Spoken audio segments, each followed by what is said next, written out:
जय Hind everyone, this is Nivedita. Welcome to Ashoka classes. तो भाई आज का जो बहुत सारे पेरेंट्स, इवन जो बच्चे हैं उनके भी क्वेश्चंस हैं, पेरेंट्स के ज़्यादा हैं। कुछ बच्चों का नवोदय विद्यालय का रिजल्ट आया होगा तो नवोदय विद्यालय के लिए सेलेक्ट भी हुए होंगे, बट साथ में जो नवोदय विद्यालय की तैयारी करते हैं बेटा, वो साथ में ये वाला काम भी करते हैं, सैनिक स्कूल भी देते हैं, आरएमएस भी देते हैं, है ना। कुछ ऐसे होंगे जो आरआईएमसी भी देते होंगे। अगर वो क्लास 7th में, वो प्रैक्टिस के लिए तो देंगे क्वेश्चन, है ना, पेपर देंगे अपना। लेकिन प्रॉब्लम क्या हुई, नवोदय विद्यालय में उनका सिलेक्शन तो हो गया, लेकिन यहाँ पे तो काउंसलिंग चल रही है, बच्चे के मार्क्स यहाँ पे भी आए। अगर मैं बात करूँ 6th क्लास के बच्चे का, 300 में से 250 प्लस मार्क्स, या मैंने लिखा भी था, एक पेरेंट का कॉल भी आया था, 216 मार्क्स में मान के चलूँ, और एससी कैटेगरी का बच्चा था और 216 थे उसके सैनिक स्कूल में मार्क्स एससी कैटेगरी में। और वो कह रहा है कि मेरा बच्चे का जेएनवी में एडमिशन के लिए मुझे बोल रहे हैं घर में पेरेंट्स, मैम आप ये बताइए क्या मुझे सैनिक स्कूल के लिए रुकना चाहिए। ये उसका एक मेन क्वेश्चन था, क्योंकि आपको पता है अभी जवाहर नवोदय विद्यालय के भी रिजल्ट्स आ चुके थे, है ना, तो उनका एडमिशन प्रोसेस भी चल ही रहा है, और इवन क्लास 6 के लिए फॉर्म भी आ चुके हैं। तो ऐसे क्वेश्चंस आते रहते हैं। कुछ पेरेंट्स हैं जो डिले करवाते हैं, कुछ न्यू, अब जब फॉर्म आ चुके हैं तो नेक्स्ट टाइम के लिए प्रिपेयर करेंगे, है ना। तो सारी डिटेल मैंने जवाहर नवोदय विद्यालय की दे दी है। लेकिन यहाँ पे सिचुएशन कुछ इस प्रकार से है कि आप लोगों को इसका जवाब मैं नहीं दे पाऊंगी। द रीज़न इज कि मैं ये तो बता सकती हूँ कि कट ऑफ की कितनी जा सकती है, क्या पॉसिबिलिटीज़ हो सकती हैं पुराने चीज़ों को, इन सारे डेटाज को लेके। लेकिन बात आती है कि किसी राउंड में एससी कैटेगरी की जो सीट्स का जो आप एक तरीके से देख सकते हो, तो वो अलग अलग डिफरेंट जा रहा है। जैसे मान लो अभी Sainik school Bihar as a Nalanda मैंने लिया है क्लास 6 के लिए, तो आप समझो जो एससी कैटेगरी वाला बच्चा है उसके राउंड 1 में इतने मार्क्स, राउंड 2 में इतने, और राउंड 3 में इतने। आप देख पा रहे हो, मतलब अगर आप मार्क्स को भी देखोगे, मैं बिहार की बात कर रही हूँ, बिहार में जो बच्चा होता है बेटा वो बहुत ज़्यादा, एक तरीके से आप बिहार हो यूपी हो, इनकी कट ऑफ हमेशा हाई जाते हैं, बच्चा बहुत ज़्यादा पढ़ता है ना, बहुत ज़्यादा। तो यहाँ पे बच्चों ने जो यह मार्क्स लेकर आए ना बेटा, उसकी वजह से देखो ज़्यादा कट ऑफ नहीं हिल रही है, 74 से 72 गई है और 72 से 67 है। तो आप खुद ही गैप लगा सकते हो कि कितने का डिफरेंस जा रहा है, 5 से 8 मार्क्स का डिफरेंस ही जा रहा है। और आपके बच्चे के अगर 216 मार्क्स आ रहे हैं, आपको क्या लगता है कि क्या 3rd राउंड तक 67 गया है, 4th राउंड में अगर मैं 8 मार्क्स भी कम करूं तो 50s में जाएगा, और फिर मैं और कम करूं तो किस में जाएगा, फिर 5th राउंड में किस में जाएगा, 5th राउंड में फिर 40s में जाएगा, और फिर 6th राउंड में क्या है, अगर मैं ज़्यादा भी लूँ तो 30s तक जाएगा। आप खुद मान के चलो, अगर मैं 8 मार्क्स भी कम करूँ या 10 मार्क्स भी कम करूँ तो भी 13 है ना। आप एक अच्छी अपॉर्चुनिटी खो सकते हैं। जवाहर नवोदय विद्यालय में बच्चे का सिलेक्शन हो रहा है, अगर आपको लगता है वहाँ की अकेडमिक बहुत अच्छी है, वहाँ की जो वो जो इंफ्रास्ट्रक्चर्स वगैरह हैं, वहाँ की अकेडमी या वहाँ का फिजिकल रहना सहना, है ना, जो भी चीज़ें बच्चे का वहाँ पे चाहिए होता है, अगर आपको लग रहा है वहाँ अच्छा है तो आप भेज सकते हैं।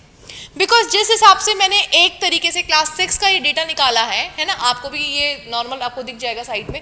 आप यहाँ देखो अनरिजर्व कैटेगरी, यहाँ देखो 287, 84, अभी मतलब 2 राउंड तक तो 80s में गया है। तो आपको क्या लगता है 279 से क्या कहाँ चला जाएगा मार्क्स, क्या लगता है कितना जाएगा? 87 से 84 गया तो आपको क्या लगता है कितना जाना चाहिए? ऑब्वियस है नेक्स्ट राउंड में भी 70s में ही रहेगा ये, फिर पीछे जाएगा। तो जो 60s में है वो 4th के बाद सोच सकते हैं, 4th के बाद, समझ रहे हो। दिस इज कॉल्ड प्रिडिक्शन कि ये हो सकता है, क्योंकि मार्क्स ही कुछ ऐसे आ रहे हैं। आप यहां देखो डिफेंस कैटेगरी है, डिफेंस कैटेगरी में अगर आप यहां देख पा रहे होंगे 283 डिफेंस कैटेगरी, फिर 282, फिर 277।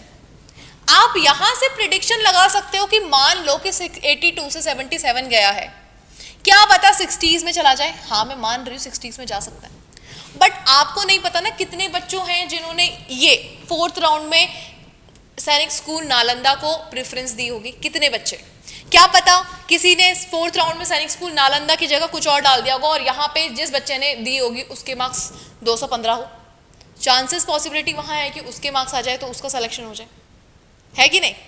तो आप सिर्फ इन मार्क्स के बेसिस पे ही प्रिडिक्ट कर सकते हो कि कितने तक जाएगी। और अगर आपको लगता है अभी 70s में है तो अगली कट ऑफ 70s में ही रहेगी, उसके बाद 60s में जाएगी।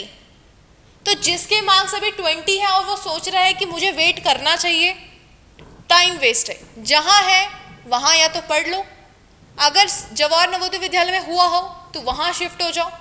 अगर आपको कोई स्कूल मिल रहा है तो कोशिश करो कि अगर आपको मिल पा रहा है फर्स्ट सेकंड थर्ड राउंड में, वो वेट कर लो। क्योंकि जिनको यहाँ स्कूल मिल पा रहा है पहले 3-4 राउंड में, भैया उनको पॉसिबिलिटी ज़्यादा है कि उनके नेक्स्ट राउंड में भी कोई ना कोई स्कूल को मिल जाएगा। बिकॉज उतनी कट ऑफ वो लेकर आए तभी तो उन्हें प्रेफरेंस बेसिस में उन्हें मिल रहा है ना। तो अगर आपके मार्क्स आपको कहीं ना कहीं स्कूल मिल पा रहा है तब जाके आपकी पॉसिबिलिटी कि आपके बच्चे के मार्क्स क्या हैं, आपको कोई स्कूल नेक्स्ट राउंड में भी मिलेगा। बट डिपेंड ऑन कि आप उसको रिकंसिडर कर रहे हैं या क्या कर रहे हैं। बात आती है क्लास 9th की, तो भाई क्लास 9th का भी यही हाल है जो कि बहुत बड़ा बेहाल। सैनिक स्कूल नालंदा, ये होम स्टेट कैटेगरी का बता रही हूँ, हर स्टेट में होम स्टेट कैटेगरी, अभी अदर स्टेट नहीं आया, अदर स्टेट अभी बताऊंगी। होम स्टेट कैटेगरी में अगर मैं क्लास 9th का जाऊँ तो राउंड 1 की कट ऑफ मैंने जानबूझ के नहीं लिखी, आपको यहाँ से देखो 368 राउंड 2 में अनरिजर्व कैटेगरी की गई थी होम स्टेट में नालंदा स्कूल में बच्चों की, और 360, कितने का डिफरेंस है भाई, 8 मार्क्स का। क्या लगता है अगली बार भी 8 का ही आएगा? क्या ये पॉसिबिलिटी है? जरूरी नहीं है हो जाए, ठीक है। यहाँ पे देखो सीट ही नहीं है दोनों तरफ, एसटी की कोई सीट ही नहीं दे रखी है, तो मतलब सीट होगी ही नहीं भाई। क्लास 9th और आपको पहले ही बताया बल्क में एडमिशन क्लास 6 में आता है, इसीलिए वहाँ सीट ज़्यादा होती है, यहाँ कम होती है। तो यहाँ पे जो बच्चा 400 मार्क्स की तैयारी कर रहा है, उसको अगर उसके मार्क्स 380 प्लस नहीं आ रहे हैं तो उसको सोचना पड़ेगा, वो तभी टेंशन में आ जाता है कि मेरे को मिलेगा कि नहीं मिलेगा, मिलेगा कि नहीं मिलेगा, ठीक है। जिसके 80 प्लस है उसको सोचने की जरूरत ही नहीं पड़ रही है, क्या पता, क्योंकि उसको पता है कि उसको कहीं ना कहीं अपने आप मिल जाएगा। फर्स्ट में नहीं, सेकंड में ना सही, थर्ड तक मिल जाएगा। थर्ड तक आराम से 380 वाले को मिल जाता है, ठीक है।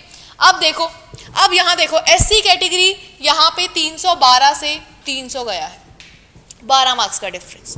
कितना जा रहा है यहाँ, मतलब ये भी इस बात पर डिपेंड करता है कि यहाँ पे जिन बच्चों ने होम स्टेट कैटेगरी में अपना अनरिजर्व कैटेगरी में डाला हुआ नाम है ना, कुछ ऐसे होंगे जिनके मार्क्स कम होंगे, उन्हें पता चल गया होगा हमारा होम स्टेट में तो होगा नहीं, हम अदर स्टेट में चेक कर लेते हैं, है कि नहीं, ऐसा भी हो रहा है। अब बात आती है डिफेंस कैटेगरी की, 360 मार्क्स सेकंड राउंड में थे, थर्ड राउंड में कोई सीट नहीं थी इसलिए कुछ नहीं मिला। ओबीसी सेकंड राउंड में 356 थे, थर्ड राउंड में क्या पता ये सीट इसलिए नहीं फिल हो रही है क्योंकि कोई बच्चा हो सकता है थर्ड राउंड में उसने अपनी काउंसलिंग के लिए ये वाला स्टेट डाला ना हो, उसने उसे सोचा होगा कि यार पहले 2 डाल दिए, पहले 2 में डाल दिया, अब थर्ड में कोई और स्टेट डाल दिए, इसलिए शायद खाली हो, है ना। अब एक चीज और बताना है आप लोगों को, जो अदर स्टेट कैटेगरी में आपको देख पा रहे होंगे, है ना, अदर स्टेट कैटेगरी में बेटा आप देख पा रहे होंगे नालंदा में हरियाणा से जो अनरिजर्व कैटेगरी की सीट है वो 364 है अभी, मतलब इतनी कट ऑफ जा रही है। अब आप कहीं जगह पे हैरान ऐसे भी नहीं हो सकते क्योंकि देखो 364 तो अनरिजर्व कैटेगरी में उत्तराखंड में भी जा रहा है। उत्तराखंड में 9th क्लास में अनरिजर्व कैटेगरी की होम स्टेट में जो कट ऑफ गई है दैट इज 377, कितना गई है 377, लेकिन वहीं पे अनरिजर्व कैटेगरी में कितनी गई है 364। तो आप ये वाला भी प्रिडिक्शन नहीं कर सकते कि मैम हमारी अदर स्टेट में, जो लोग कहते हैं ना अदर स्टेट में कट ऑफ ज़्यादा जाती, ज़रूरी नहीं है। क्या पता थर्ड राउंड में किसी बच्चे ने जो डाला हो 364 डाला और फोर्थ राउंड में कोई ऐसा बच्चा आएगा जो कि जिसके हाईएस्ट मार्क्स है उसने ये डाल दिया हो नालंदा, तो हो सकता है फोर्थ राउंड में आपको कट ऑफ ज़्यादा देखने को मिल जाए।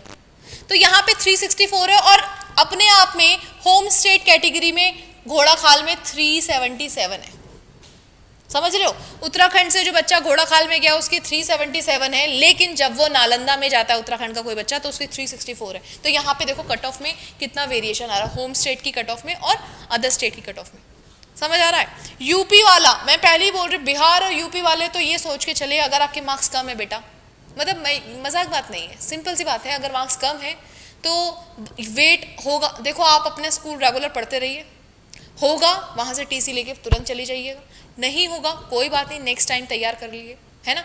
ऐसा नहीं है कि जो सैनिक स्कूल में जाएगा वही एकदम अच्छा बच्चा निकलेगा ऐसा नहीं है, बट हाँ यहाँ पे थोड़ी सी चीज़ों को समझा जाता है क्योंकि बच्चा अपने पूरे सेपरेशन में रहता है पेरेंट्स से, है ना, तो थोड़ा सा यहाँ पे चीज़ें उसको तरीके से सिखाई जाती हैं। अब एक इम्पॉर्टेंट चीज़ यहाँ पे जो मैं देखने को मुझे मिल रही थी वो क्या थी, ये आपको हर बार जब भी आपका रिजल्ट आ रहा है उसके बाद ये भी बताया जा रहा है कि कितनी सीटें फिल हो चुकी हैं। आप लोगों को वो भी चेक करते रहना है, इसी के भरोसे नहीं बैठना है कि मार्क्स आ गए अब हो गया, नहीं, आपको ये भी चेक करना है। देखो सैनिक स्कूल नालंदा की मैंने बात निकाली आज, तो सैनिक स्कूल नालंदा बिहार में फीमेल के लिए 5 सीटें आई थी, 1 सीट सैनिक स्कूल नालंदा होम स्टेट के लिए दी गई थी, बाकी अदर स्टेट के लिए यहाँ पे अभी तक एक ही वैकेंसी भरी है, ठीक है, एक स्टेट अभी बिहार वाले बच्चे ने भरा नहीं, उत्तर प्रदेश की 275 गर्ल्स की, क्योंकि आपको पता है गर्ल्स बहुत ज़्यादा अमाउंट में क्या बोलते हैं पार्टिसिपेशन के लेवल में जो रहता है ना, जो उनके बीच टक्कर रहती है खतरनाक होती है, तो जितने ज़्यादा मार्क्स होंगे गर्ल्स की पॉसिबिलिटी ज़्यादा हो जाती है कि उनका एडमिशन पहले हो जाए। ना बात करते हैं सैनिक स्कूल नालंदा। अब नालंदा में भैया यहाँ है मेल कैटेगरी और टोटल 23 सीट्स हैं सैनिक स्कूल नालंदा में बॉयज़ के लिए 23, ठीक है, क्लास 6 की। अब आप ये देखेंगे 6 सीटें इन्होंने सैनिक स्कूल नालंदा की होम स्टेट क्लास 6 के लिए दी थी, उसमें से 9 सीटें फिल हो गई हैं, दिल्ली से, झारखंड से, ठीक है, आप देख सकते हैं महाराष्ट्र से, उत्तराखंड से एक भरी है, उत्तर प्रदेश से एक भरी है, वेस्ट बंगाल से एक भरी है ना, तो ये वो सारी सीटें हैं जो फिल हो चुकी हैं। और मार्क्सेस देखो, उत्तराखंड से भैया 276 में अभी गया है, अभी 276 वाले ने क्या बोलते हैं सीट फिल कर दी है, मतलब 276 तक अभी क्लास 6 का जो बच्चा होगा वहां तक अगर किसी के मार्क्स है तो नेक्स्ट टाइम में 275 हो या 274 हो, चांसेस हैं कि 6 अगर उसने ये वाला स्टेट भरा होगा, सैनिक स्कूल नालंदा अगर उसने डाला होगा तो उसको एडमिशन मिलने के चांसेस हैं। हरियाणा से 3 लोगों ने ऑलरेडी भर दिया, मतलब आप 23 में से 9 सीटें तो फिल हो चुकी हैं। अब आप खुद ही अंदाजा लगा सकते हैं कि अगर 23 में से 9 सीटें फिल हो गई तो बची हुई सीटें अदर स्टेट भरेंगे, लेकिन उनके मार्क्स थोड़े से इससे ही कम, बस 2-3 मार्क्स कम हो तो उनके चांसेस हैं, तब वो बता सकते हैं। अब मैं ये नहीं कह रही हूँ कि 10 मार्क्स कम होंगे तो नहीं आएगा, नहीं, बस मैं प्रिडिक्शन लगाने की बात कर रही हूँ कि 2-3 मार्क्स इससे कम होंगे तो लगा सकते हैं कि हाँ 4th राउंड में उनका मार्क्स आ जाएगा, है ना। तो ये सारी चीज़ें भैया आपको जाननी होंगी और ज़रूरी भी है, वरना प्रॉब्लम क्रिएट हो सकती है, समझ रहे हो।